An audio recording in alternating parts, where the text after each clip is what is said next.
ತೊಗಲಿನ ರುಚಿ ಹತ್ತಿ ಅನ್ಯರ ಅಳಿಕೆರ ಒದ್ದಯ್ಯವ ಕಳ್ಳ ನಾಯಿ ಆನೆ ಹೋಗುವಾಗ ಬಾಣ ಬಗಳಿದರೇನು?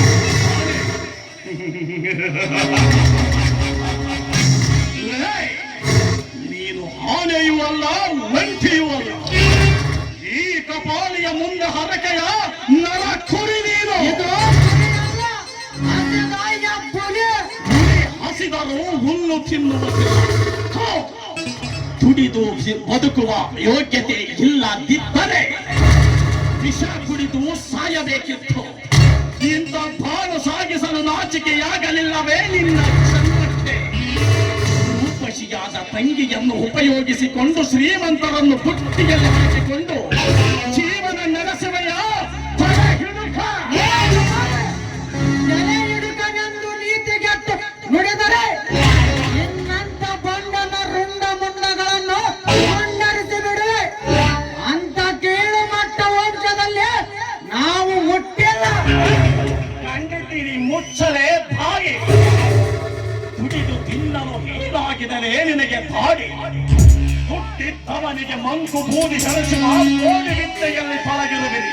ಅಣ್ಣ ತಂಗಿ ಆಗಿದವರ ಸಂಬಂಧಿಕರೆಂದು ಸೋಗು ಹಾಕುವ ನೀವು ಯಾಕಾದರೂ ಬದುಕಿರುವಿರಿ. ಭೂಮಿಗೆ ಭಾರವಾಗಿ ನಮ್ಮನ್ನು ಕಂಡರೆ ಕೆಂಡ ಕಾರುವ ಬಂಡ ಬಡ್ಡಿ ಮಗನೇ. ಭೂಮಿಗೆ ಭಾರವಾದವರು ನಿಮ್ಮಂತ ಅರಮಕೋರರು. ದುಡಿಯದೆ ತಿನ್ನುವನು ನೀನು ದೇಶಕ್ಕೆ ಹೊರೆ. ನ್ಯಾಯ ನಿಯತ್ತಿನಿಂದ ದುಡಿದ ತಿನ್ನುವನು ಈ ದೇಶಕ್ಕೆ ದೊರೆ.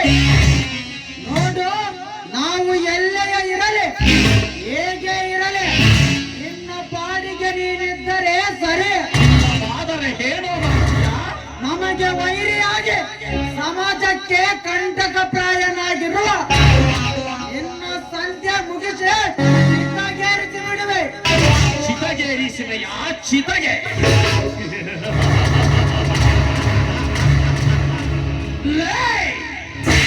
ನಾನು ನಿಮ್ಮ ಕತೆಗೆ ಹಂತೆ ಬರೆದು ಮುಕ್ತಾಯ ಮಾಡುವೆ.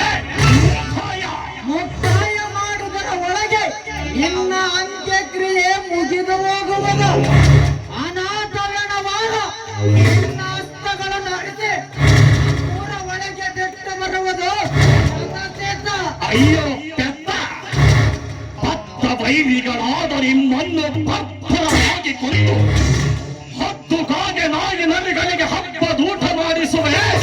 ಹಬ್ಬದೂಟ ಕಾಲ ಕರ್ಮ ಕೂಡಿ ಬಂದಿದೆ. ಮತ್ತೆ ಆ ಕಾಲ ಬರಲೆ ನೋಡೇ ಬಿಡುತ್ತೇನೆ. ಶಬಾಷ್. ಬಲೆ ಬಲೆ ಸೇವಿಗೆ ಸಮಸ್ಯೆನು ಕೊಟ್ಟು ಎದೆ ಒಪ್ಪಿಸಿ ಎದುರುತ್ತರ ಕೊಡುವ ಕಂಠದ ಯಖಂಡಿನೊಡನೆ ಮಾಡಬೇಕೆಂದು ಹುಡುಕುತ್ತಿದ್ದೆ. ಅವನಿಗೆ ಶಕ್ತಿ ಹುಡುಕಿದೆ ಅವನಿಯ ದೇಹದಲ್ಲಿ.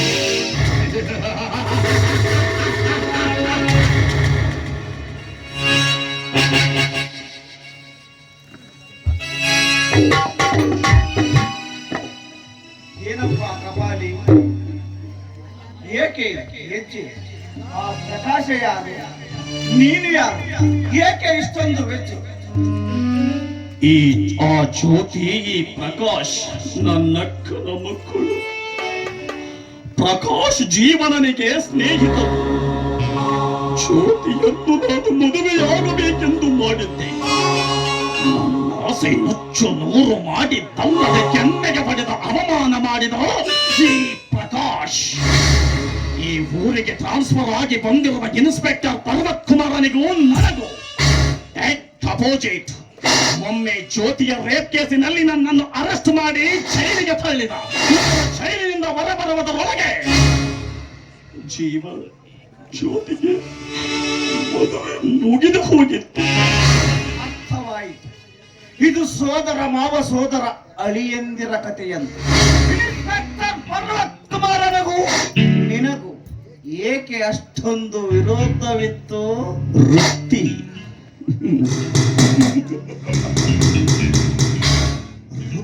ಪ್ರವೃತ್ತಿಯಲ್ಲಿ ನಾನೊಬ್ಬ ಕಳ್ಳ. ಇನ್ಸ್ಪೆಕ್ಟರ್ ಪರ್ವತ್ ರಾಜ್ಕುಮಾರ್. ಸಾಕು ಸಾಕು, ಮುಂದೆ ಹೇಳುವ ಅಗತ್ಯವಿಲ್ಲ. ನೀನೊಬ್ಬ ಕಳ್ಳ, ಗೊತ್ತಾಯ್ತಲ್ಲ? ನನಗಷ್ಟೇ ಸಾಕು. ನೀವು ಬಹಿರಂಗದಲ್ಲಿ ಜೀವನನಿಗೆ ಸೋದರ ಮಾವ, ಅಂತರಂಗದಲ್ಲಿ ನಕುನಿ ಮಾವ.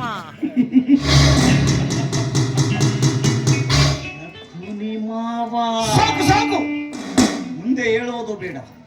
ಗುಪ್ತವಾದ ವಿಷಯವನ್ನು ಗುಪ್ತವಾದ ಜಾಗದಲ್ಲೇ ಮಾತನಾಡಬೇಕು. ಹೋಗೋಣ.